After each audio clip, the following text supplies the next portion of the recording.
அனைவருக்கும் வணக்கம். நம்ம இந்த வீடியோல என்ன பார்க்குறோம் அப்படின்னா, நம்ம சில நாட்களுக்கு முன்பாக இந்த வள்ளியூர் பக்கத்தில் ஒரு கோயிலுக்கு போயிருந்தேன். அது கோயில் பார்த்தீங்கன்னா நம்ம கிராம புற கோயில், ஒரு குடும்ப கோயில், ஒரு 4 முதல் ஒரு 5 பேர்கள் நடத்தக்கூடிய ஒரு கோயில்.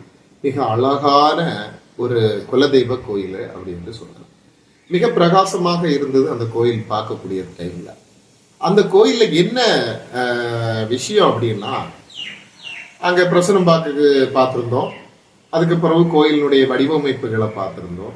அங்க என்ன பண்ணியிருந்தாங்க அப்படின்னா, ஈசான மூலையில, அதாவது ஒரு குறிப்பிட்ட ஏரியாவில் என்ன பண்ணியிருந்தாங்க அப்படின்னா, சாஸ்தாவை உட்கார வச்சிருந்தாங்க.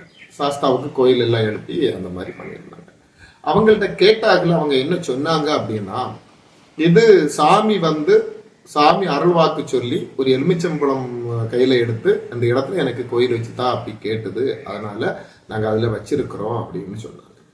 அப்ப நம்ம சாமி ஒரு வாக்கு கொடுக்கக்கூடிய டைம்ல அந்த சாமி வாக்கை நம்ம முன்னிறுத்த வேண்டும் அப்படின்னு உள்ளதான் நம்மளுடைய கலாச்சாரம். நான் அதை தான் இன்னைக்கு நான் இந்த வீடியோல பேசுறேன். எப்படின்னா, நம்ம வாஸ்துவின் அடிப்படையில நம்ம பாத்தீங்க அப்படின்னா, ஈசான மூலையில அந்த குறிப்பிட்ட ஏரியால அந்த ஒரு கோயில், பிரதான கோயிலுக்கும் ஈசான பாகத்துல ஒரு சாஸ்தா கோயில் ஈசானத்துல வச்சிருக்கிறாங்க அப்படின்னா, அதுவும் கிழக்கு பார்த்து வச்சிருக்கிறாங்க அப்படின்னா, அது வைக்கலாமா அப்படின்னு பாத்தீங்கன்னா வைக்கக்கூடாது.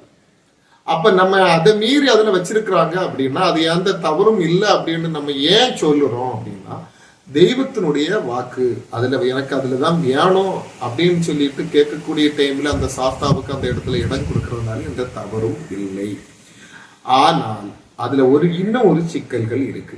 நம்ம அது கொடுத்தாச்சு, அந்த இடத்துல ஈசானத்துல பிரதான மூர்த்தி கோயிலினுடைய ஈசான பாகத்துல நம்ம கோயில சாஸ்தாவுக்கு இடம் கொடுத்துட்டோம். அதுக்கு பின்னால நம்ம அது என்ன பண்ணலாம், அதை கிளியர் செய்யறதுக்கு என்ன பண்ணலாம் அப்படின்னு பாத்தீங்கன்னா, அந்த கோயில் இருக்கக்கூடிய கிழக்கு, அது இப்ப கிழக்கு தரிசனம் அப்படின்னு எடுத்துக்கிடுங்க. வடக்கு செவுரு, அந்த வடக்கு செவுரு இருக்கக்கூடிய அதே ஏற்றுக்க கிழக்கு பாகம் உங்களுக்கு புரிஞ்சிருக்கிறேன்னு நினைக்கிறேன். அந்த வடக்கு செவுருக்கு ஏற்றுக்க கோயிலினுடைய பேக் சைடுல மூலமூர்த்தியினுடைய அதே ஆறுவடத்துல அதாவது வட மேற்கு மூலை பாகத்துல பெருமாள் கோயிலோ, துர்க்கை கோயிலோ, கிருஷ்ணன் கோயிலோ வைத்தால் இந்த ஈசானத்துல வைத்திருக்கக்கூடிய அந்த வாஸ்து தோஷம் மாறி கிடைக்கும். அப்ப தெய்வ வாக்கையும் நம்ம அதுல நிலைநிறுத்துறோம், வாஸ்து மூலமும் அதை நம்ம கிளியர் செய்யறோம். அப்ப 2 விதத்திலையுமே அந்த கோயிலுக்கு பக்குவம் வராத, அதாவது எந்த ப்ராப்ளமும் வராத நம்ம அதை பாதுகாக்க முடியும்.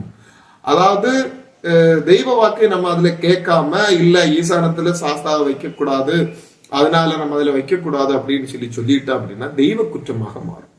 ஆனா முன்னொரு காலங்கள்ல நம்ம எப்படி வழிபாடெல்லாம் கொடுத்துட்டு இருந்தோம் அப்படின்னா, ஒரு மண் பிடித்து வைத்து நம் நினைத்த நேரத்துல நினைத்த இடங்கள்ல நம்ம பிடித்தமான பொருட்களை வைத்து நம்ம என்ன செய்திருந்தோம்னா வழிபாடு கொடுத்துட்டு இருந்தோம்.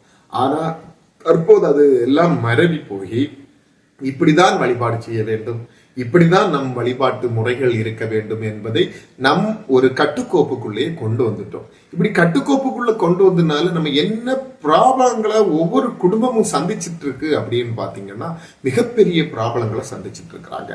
இதுக்கு நம்ம விடை கிடைக்கணும் அப்படின்னா, ஒரு குடும்ப சாரல்லையும் அந்த கோயில் இருக்கணும், ஆகம விதிப்படியும் அந்த கோயிலை நம்ம அமைக்கணும். அப்படி அமைச்சோம் அப்படின்னா எந்த பாதிப்பும் வராது அப்படின்னு உள்ளதுதான் இந்த வீடியோ வாயிலாக உங்களுக்கு நான் தெரிவித்துக் கொள்கிறேன். இந்த வீடியோல நான் குறிப்பிட்டதை போல உங்க கோயில்கள் இருந்துன்னா அப்படின்னா நீங்க எனக்கு எந்த தயக்கமும் இல்லாமல் நீங்க எனக்கு கால் பண்ணலாம். உங்களுக்கு எந்த டவுட் உണ്ടെങ്കിലും நான் கிளியர் செய்து தருவதற்காக என் பகவானுடைய அருள்நாள் உங்களுக்கும் நல்லது நடக்கும் என்பதை கேட்டுக்கொண்டு விடைபெறுகிறேன். நன்றி, வணக்கம்.